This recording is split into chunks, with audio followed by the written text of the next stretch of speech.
Queridos, convido você a abrir sua Bíblia. O Evangelho de Jesus, escrito por Marcos, capítulo 16.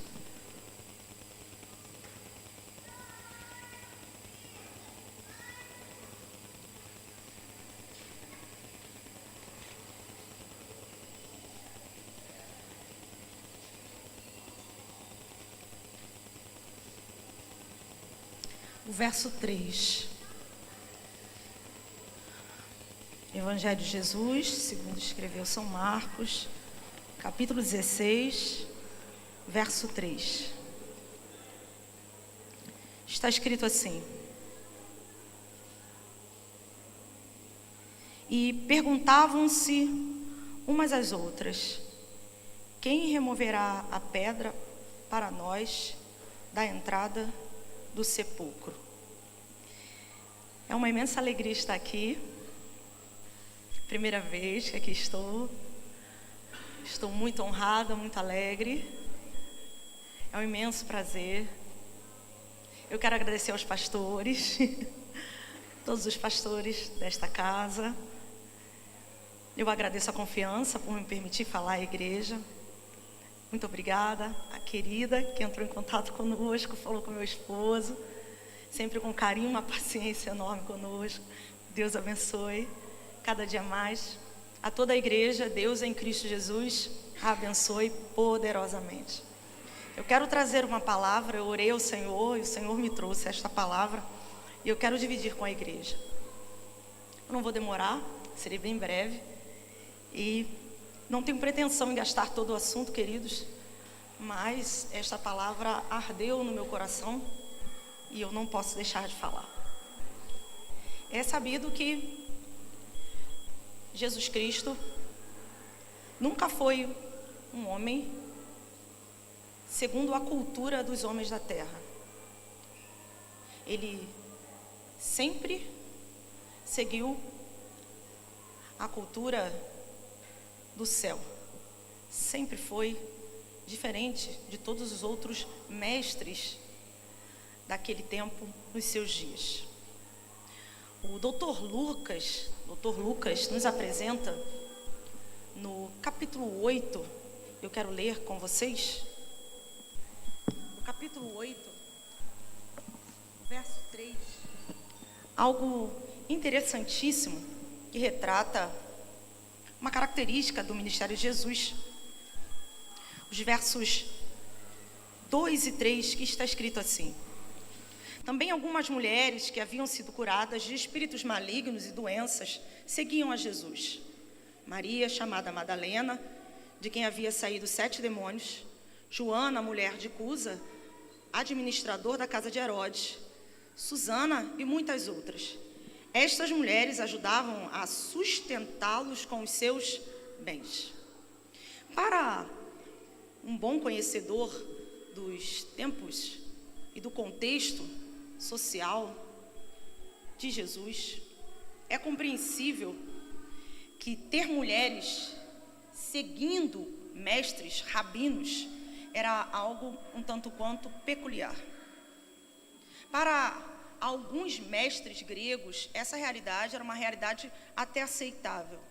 Algumas mulheres de posses ajudavam alguns mestres gregos. Não muitas, não todos, mas havia já uma ideia de abertura neste contexto ocidental. Mas na cultura judaica, no pensamento hebraico, e para rabinos judeus, isso era inaceitável. Por alguns motivos. Para mestres judeus, a mulher, ela era intelectualmente inferior aos homens. Não tinha a capacidade de compreender ensinos como o homem tinha. Também havia a questão de o ser sustentado por uma mulher. Era algo também inaceitável. Outra coisa, ser seguido por uma mulher nas ruas era também sinal de inferioridade. Era cultural. começou em algum momento por alguém e acabou virando um aspecto cultural, ou seja, um costume de um certo povo, que não se mudava de uma hora para outra. Mas Jesus nunca esteve debaixo de nenhum tipo de cultura ou costume humano. Ele sempre foi polêmico e apresentava uma cultura diferente da cultura dos homens. Este Jesus trouxe de volta a realidade daquilo que Deus trouxe para o mundo. A dignidade que é inerente tanto em homem quanto em mulher. Funções e papéis diferentes, dignidade igual. Onde Jesus Cristo passava, vidas de pessoas não eram mais as mesmas.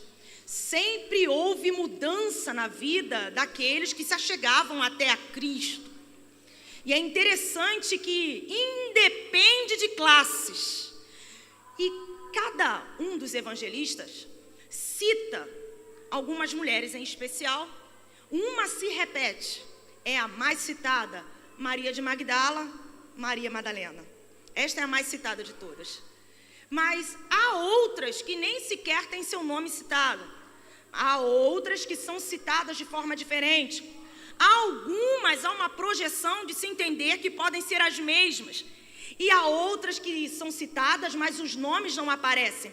Fato é, ele sempre se dignou a tocar e mudar a vida, tanto de homem quanto de mulher. Pobres e ricos. Ele nunca fez acepção de ninguém. E isso é tão fantástico que Lucas descreve algumas mulheres seguindo Jesus. Este seguir a Jesus é ser discípulo. Seguir é imitar, aprender, ser igual. Isso é ser um discípulo. É ter em si a imagem projetada de um mestre e fazer a mesma coisa que ele. É um aprendiz. Só que Jesus, ele tinha um toque especial. Não era apenas aprender intelectualmente, mas ser tocado por ele. Estas mulheres foram tocadas no corpo, na alma e no espírito. Lucas revela que elas foram curadas de muitas enfermidades.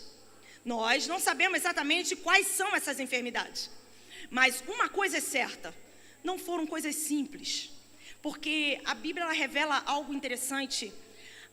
O que a ciência hoje consegue identificar como fenômenos, às vezes, psicológicos, psiquiátricos, mentais e até mesmo questões genéticas. Há coisas que nós compreendemos que a ciência também não consegue, porque já é algo espiritual, mas para aquele contexto, tudo era muito resolvido com questões demoníacas, com questões espirituais em quase tudo. Jesus Cristo cura e expulsa e cura. O que não é demônio, ele cura, e o que é demônio, ele expulsa. Somente ele consegue entrar nesta área que ninguém consegue saber exatamente do que se trata.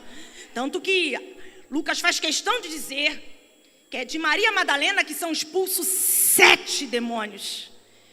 Não sabemos exatamente como isso se manifestava, ou como se dava essa questão para esta mulher. Mas uma coisa era certa, traz a ideia de algo muito perturbador. E só quem é liberto de algo que ninguém dá jeito, entende o que é gratidão. Sabe o que é reconhecer e saber quem é digno de honra e verdadeira afetividade. Jesus Cristo não pede nada, não exige nada. Ele não diz eu vou fazer e você vai me dar. Não, ele procura corações gratos, que se transformam em voluntários. Nem ele, nem os seus discípulos pediram nada, mas elas, em reconhecimento, faziam o que podiam. Joana é o feminino de João, que significa agraciada, mulher do procurador de Herodes. Há alguns teólogos que dizem que ela ajuda depois que seu marido morre, mas há uma linha teológica que diz que o marido perde o seu cargo por causa exatamente dessa ajuda. Até onde nós somos capazes de abrir mão de reconhecimentos humanos para dar o reconhecimento verdadeiramente a quem de fato merece? Até onde nós somos capazes de doar o que temos em reconhecimento àquilo que foi feito por nós, na nossa casa, na nossa vida? Agora, Susana, ninguém sabe exatamente quem é. Quem é Susana? Fato é, não foram citadas à toa, são as mulheres do cuidado citadas por nome. E por que isso? Talvez ela seja a mulher pecadora do capítulo 7. Ninguém sabe que mulher é essa. Não sigo a linha que é Maria Madalena, muito menos Maria Betânia.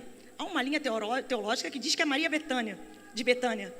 Maria de Betânia, mas não sigo essa linha também. Muito menos Maria Madalena. Acredito que seja uma mulher de fato anônima, mas creio que esta também seguia Jesus, servia Jesus, honrava Jesus. E como se fazia isso? Lucas diz que era com os seus bens. Só que a palavra no grego é fantástica. Elas ajudavam a sustentar o ministério de Jesus. Esse sustentar não é só com dinheiro, mas é fazer o que pode. A ideia é, vai passar por aqui? Na rota para onde tu vai, Jesus? Tem casa aberta para tu entrar e descansar a hora que tu precisar. Vão seguir viagem amanhã? Então eu vou dar mantimento para ajudá-los na longa viagem. É servir com o que tem e o que pode. E por quê? Porque eu acho incrível que há hoje um bordão que se segue muito, principalmente entre mulheres, curadas para curar. Eis aqui em Lucas 8, curadas para curar. Como assim? Não é que você vai curar alguém, mas por ter sido curada, você irá levar aquele que cura a outras pessoas da forma que você consegue fazer. É enviar Jesus, é levar Jesus com o que você pode. O nome disso é gratidão. Gratidão não pode ser apenas com palavras. Gratidão tem que ser com atitude.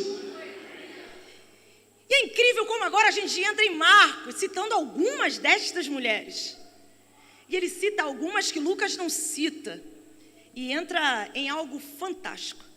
Se o doutor Lucas apresenta as mulheres do cuidado, que frutificam, mantendo Jesus com aquilo que pode, com aquilo que dá, da melhor maneira, para fazer o ministério dele avançar e chegar em outras pessoas. Porque se eu recebi, eu quero que outros recebam. Se eu conseguir libertação, eu quero que outros também sejam libertos. Não porque eu vou curar ninguém, mas porque eu conheço alguém que tem esse poder. E como fazer este alguém chegar? De alguma maneira eu tenho condições de fazer. Isso é um assunto muito sério. Porque receber e guardar para si revela um egoísmo absurdo, ou até mesmo alguém que de fato não recebeu nada. Porque quem bebe da fonte transborda e quer que outros bebam também. É impossível. Só que Marcos, e em sua teologia incrível de discipulado, todo o evangelho de Jesus escrito por Marcos é o evangelho do discipulado. Agora ele vai apresentar discípulas, mulheres, em um contexto fantástico e de uma forma incrível, citando novamente Maria Madalena. Ele entra com Maria, mãe de Tiago, e agora entra com Salomé. E ele apresenta essas mulheres na crucificação de Jesus. O contexto é incrível, porque ele apresenta algo que ninguém apresenta. Acho incrível essas peculiaridades dos evangelistas, apresentarem coisas que os outros não conseguem apresentar, cada um com uma visão específica do que quer ensinar. Jesus é crucificado e Marcos apresenta as mulheres separadas, ao longe, não ao pé da cruz, mas em um grupo olhando de longe. Porque a ideia é apresentar a dificuldade social que essas mulheres têm para se achegar. Então elas ficam de longe, observando, vendo. E ele faz questão de dizer que essas mulheres são as mesmas que seguiam e serviam Jesus em seu ministério. Cita 3, mas apresenta que também havia outras mulheres. Essas mulheres não abandonam a Cristo na cruz, mas estão ao longe, observando, olhando, não conseguem ir embora, não conseguem abandoná-lo, não conseguem sumir, não conseguem o deixar, mesmo que aparentemente esteja derrotado. Morre numa cruz. José de Arimateia pede o corpo. E nós sabemos pelo outro evangelista, que é José de Arimateia e Nicodemos, pegam o corpo de Jesus. Todos estranham como ele morre rápido, mas ele morre no tempo que tem que morrer, para que não quebrassem suas pernas. Tinha que ser sem defeito. Ao morrer, pegam o corpo e enrolam com um pano, um tecido. A tradição revela que enquanto enrolavam com tecido, iam colocando ervas aromáticas. Não era só tecido. Então José de Arimateia e Nicodemos já tinham feito o trabalho de colocar ali ervas junto ao corpo. Mas aquelas mulheres estão agora olhando novamente, de longe. Estão olhando para ver onde vão colocar o corpo do mestre. E é interessantíssimo que é o mestre, assim como Maria e Marta chamavam Jesus. Mulheres não chamavam rabinos de mestres, mas esse não era qualquer mestre. Esse era um mestre diferente, mestre de homens, mestre de mulheres. E é interessantíssimo que elas estão olhando de longe. A Bíblia diz que, Marcos faz questão de frisar, Maria Madalena e Maria, mãe de Tiago, olham ao longe para ver onde sepultaram Jesus.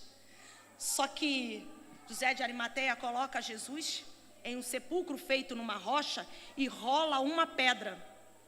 Carlos Vailate, grande doutor da Bíblia do Brasil, ele diz que essa pedra, segundo um códice bem antigo, ele diz que essa pedra, 20 homens não conseguiam arrastá-la. 20 homens não conseguiam rolar essa pedra. Era trabalho para mais de 30 homens rolarem essa pedra. Só que elas estão olhando. Para quê? Para que essas mulheres estão olhando onde Jesus está sendo sepultado? E ficaram até o final com uma pedra sendo rolada por mais de 20 homens. Ali eu já tinha ido embora. Ali eu já tinha desistido. Ali eu tinha ido embora para casa. Ali eu já sabia que não dava para mim. Quando o sol se põe no sábado do descanso, elas vão correr para comprar tudo o que precisam para ungir o corpo de Jesus novamente. Porque até ungiram, mas eu preciso ungir melhor. Até fizeram, mas eu devo isso a Ele. Até conseguiram fazer, mas quem tem que fazer sou eu. Ora, mas Ele não tem mais nada para te oferecer. Gratidão é quando a gente permanece justamente quando alguém não tem mais nada para nos oferecer, mas já fez muita coisa. Memória espiritual é quando, apesar daquilo que você quer que Deus faça, Ele não está fazendo, lembre-se do que Ele já fez. Lembre-se do que Ele já fez. Lembre-se do que Ele já fez. Aleluia! E é fantástico. que tem uma pedra no sepulcro. Que 20 homens não rolam. Mas eu vou comprar especiarias. Vambora? Maria Madalena, bora? Maria Mantiago, agora. Salomé, já fui. Você imagina alguém dizendo para mim, vocês vão comprar o quê? Vamos comprar umas especiarias ali para a gente ungir o corpo do mestre. Como assim? Nós vamos lá, no sepulcro, na primeira hora do primeiro dia da semana, daqui a pouquinho. Fazer o quê? Ungir o corpo, mas não tem uma pedra lá?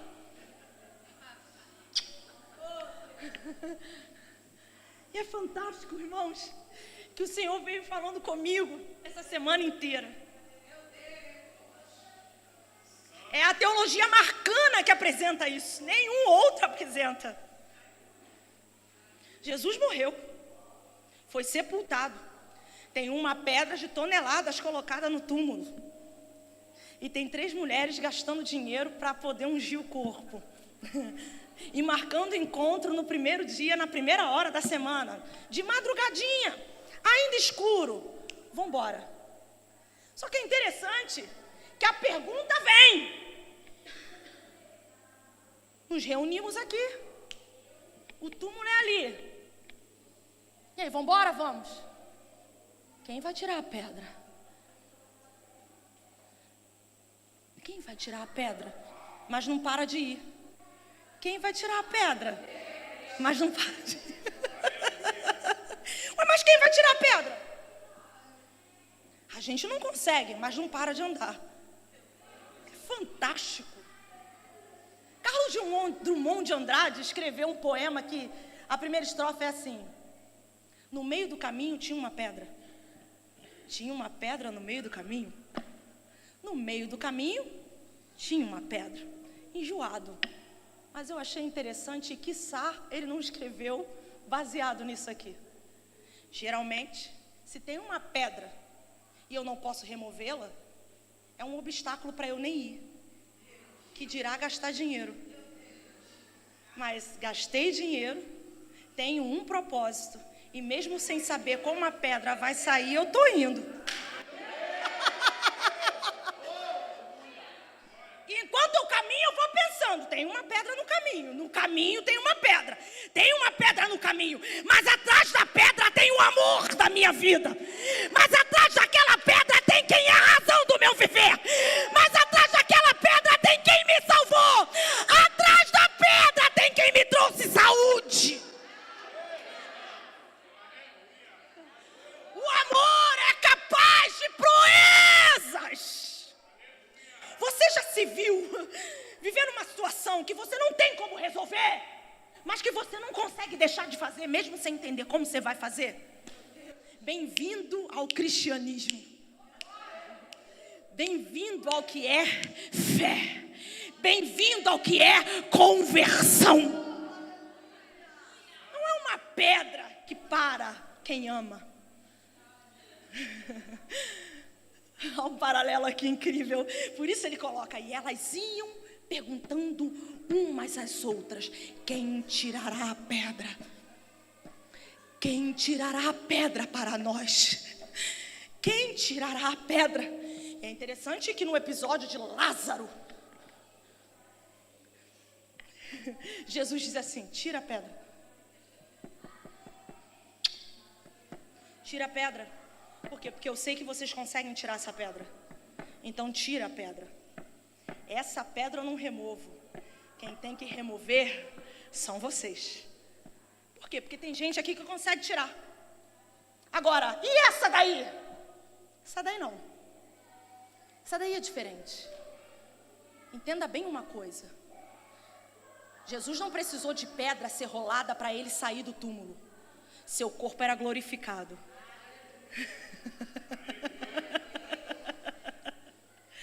Ele não precisava rolar pedra nenhuma. Ele simplesmente... E você pode ver que elas não encontram Jesus. Isso é fantástico, queridos. Perceba, é tão incrível. Corações que amam, que Deus cria cenários só para honrar e não deixar no vácuo. Não deixa para trás, não deixa envergonhado, mas faz cenário para honrar o desejo do coração.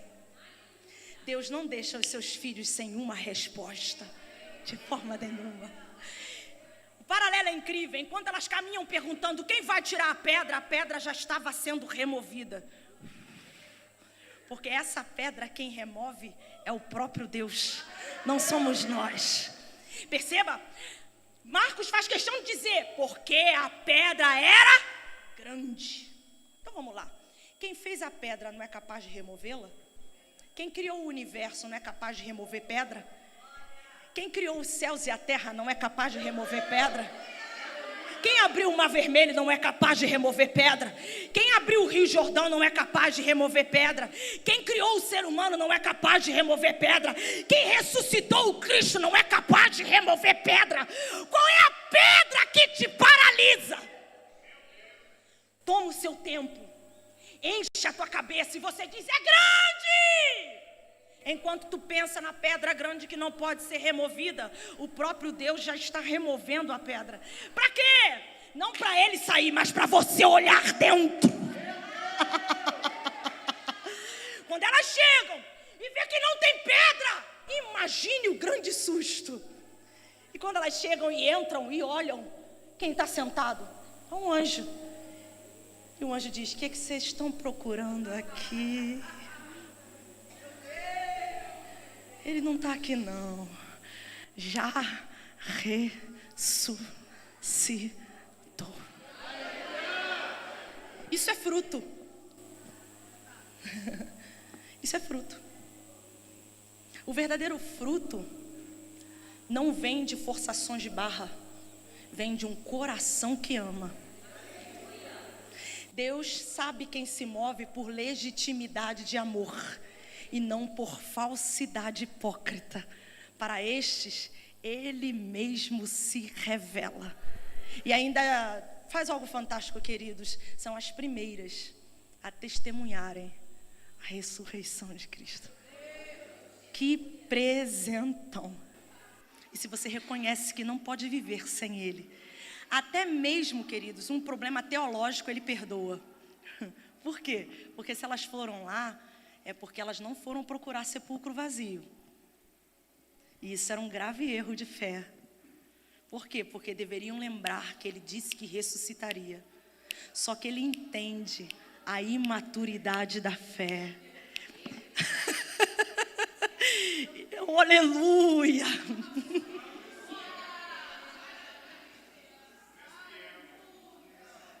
Compreende que a mentalidade ainda...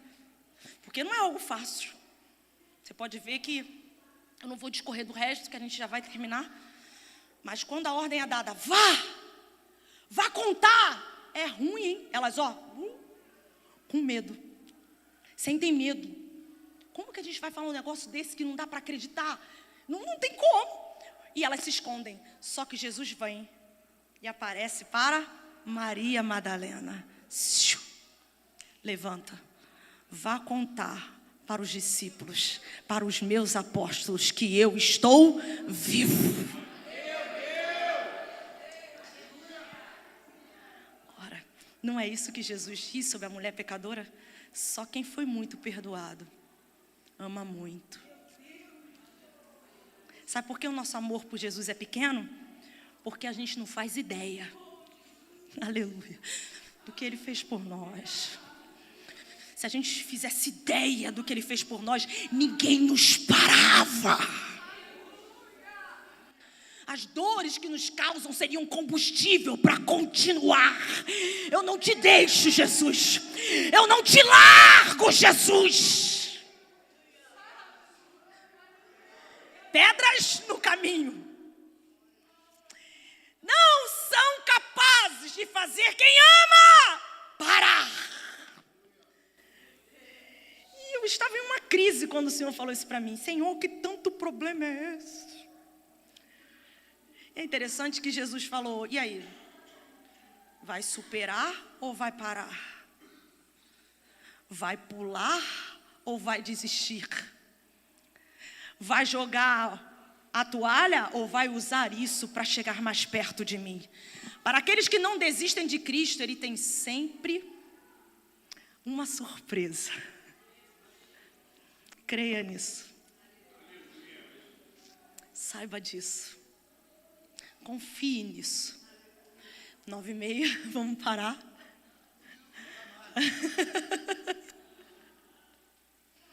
Não esqueça dessa palavra de Jesus.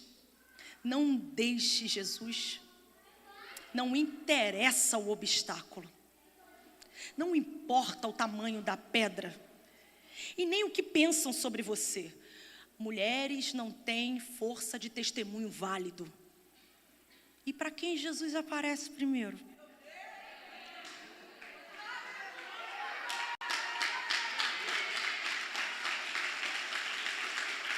Fantástico. Foi o que eu falei no início. Jesus não está nem aí para a cultura humana e para aquilo que os homens colocam como regra. Ele vai aparecer para quem Ele quer. No lugar que Ele quer, na hora que quer, do jeito que Ele quer, onde Ele quiser e da forma que Ele quiser. Ai, mas não vai dar certo. Ai, mas não é o jeito certo. Ai, mas não é o protocolo, não te meta. Isso é fantástico. Ele remove pedras. Poderia ter aparecido para eles, os homens primeiro, mas decidiu dar honra para aquelas a quem o mundo tratava como escória. E por quê? Porque elas correram atrás.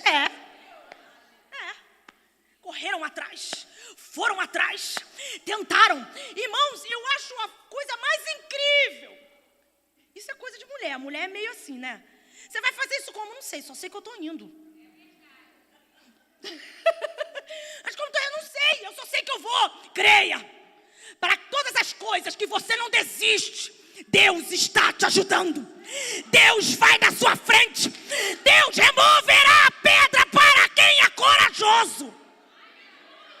Creia nisso, pastor. Mas não vai dar não, o negócio tá ruim, vambora. Como se eu não sei, eu tô indo. E aí, eu não sei, vambora. E o que vai acontecer? A pedra já foi removida.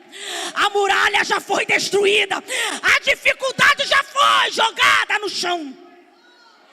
Creia nisso, queridos. Ai, mas você não pode, você não é o padrão, você não tem condição. Perfeito para Jesus. Perfeito para Jesus. Perfeito para Jesus.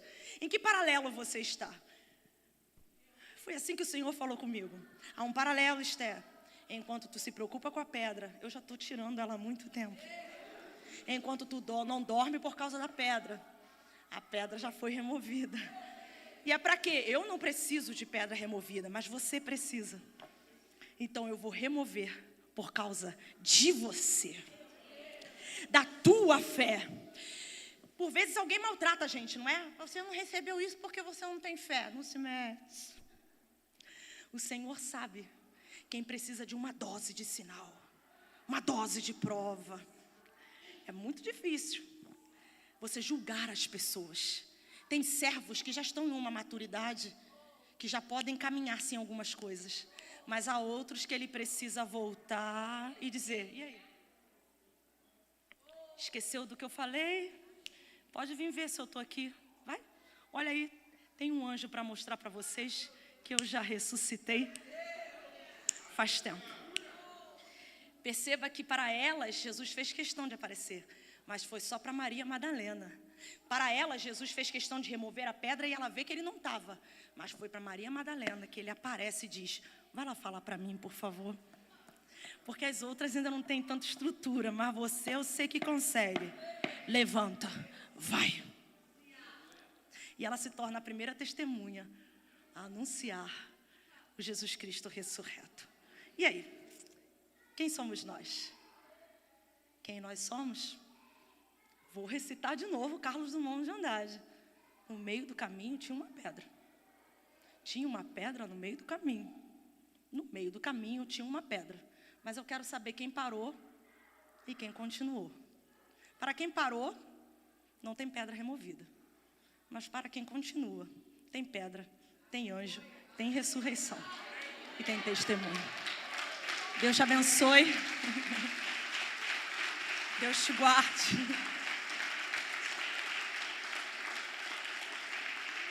Eu vou voltar aqui um dia, eu vou ver pedras removidas, pastor. Que eu tenho certeza que já foram removidas faz tempo.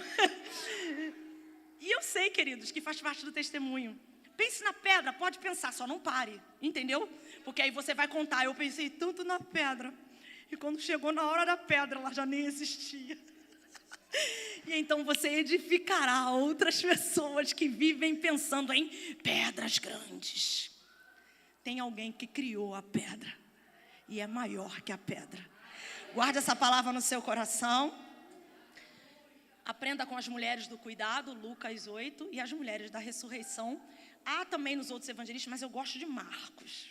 Marcos eu gosto pra caramba. Um dia a gente conversa sobre Salomé, mais sobre Maria de Magdala aí. Um dia a gente conversa um pouquinho sobre Susana, e aí a gente entra aí na mulher pecadora, e a gente vai entrando aí nesse trato. E um dia, Ana, a profetisa. Fantástico.